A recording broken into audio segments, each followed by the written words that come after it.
घूमते हैं। कहते हैं हाथ में जो पीड़ा है ये मुझे भगवान नारायण गिफ्ट में दिया।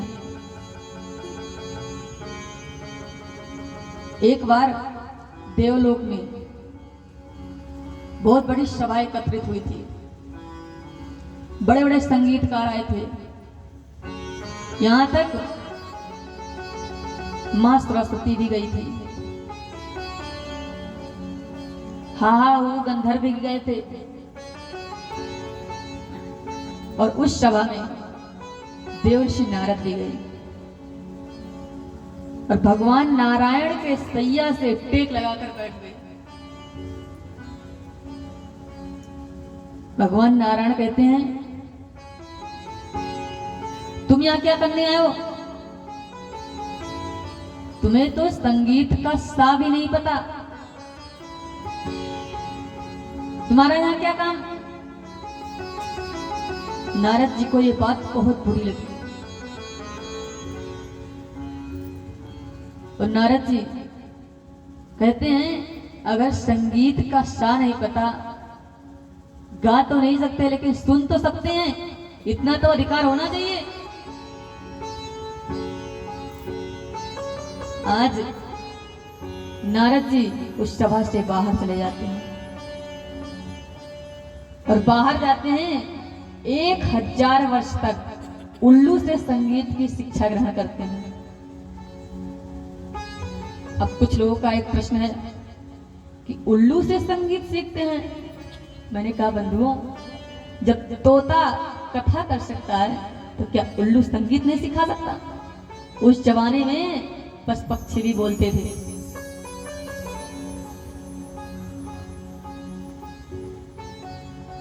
जब 1000 वर्ष उल्लू से संगीत सीखते हैं, उसके बाद वो आते हैं बाबा भोलेनाथ से संगीत सीखते हैं। 2000 वर्ष होते हैं, वो संगीत के मर्मज्ञ ज्ञाता हो जाते हैं। अब उनको कहीं न कहीं अहंकार आ जाता है, मेरे जैसा तो कोई संगीतकार है ही नहीं।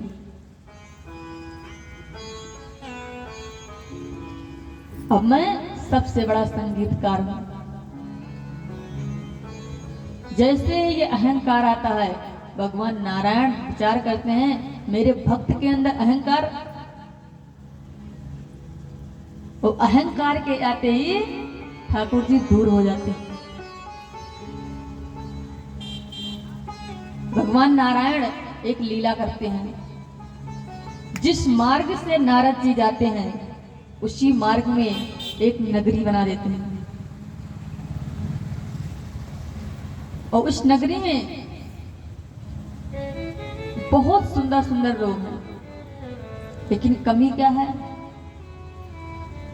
किसी की आंख नहीं है, किसी के कान नहीं है, किसी का हाथ नहीं, किसी का पैर नहीं है। कुछ ना कुछ कमी प्रत्येक व्यक्ति में है। नारद जी विचार करते हैं ऐसा क्यों? किसी का हाथ नहीं, किसी का पैर नहीं, वो एक नहीं जितने व्यक्ति को देते हैं, एक ना एक कमी प्रत्येक व्यक्ति में है।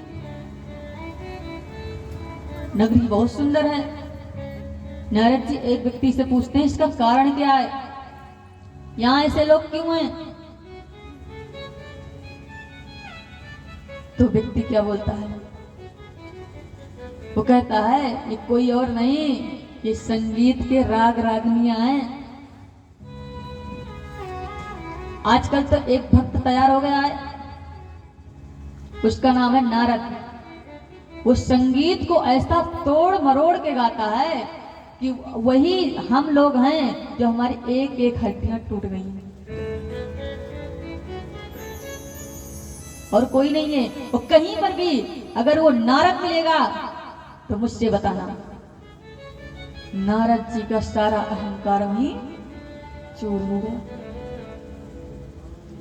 नारद जी विचार करने लग गए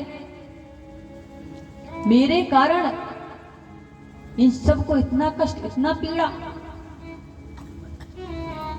वो दौड़ करके जाते हैं हाहा के पास और चरणों में गिर जाते हैं। अभी मुझे संगीत नहीं आती, अब आप ही मुझे कुछ शिक्षा प्रदान करो।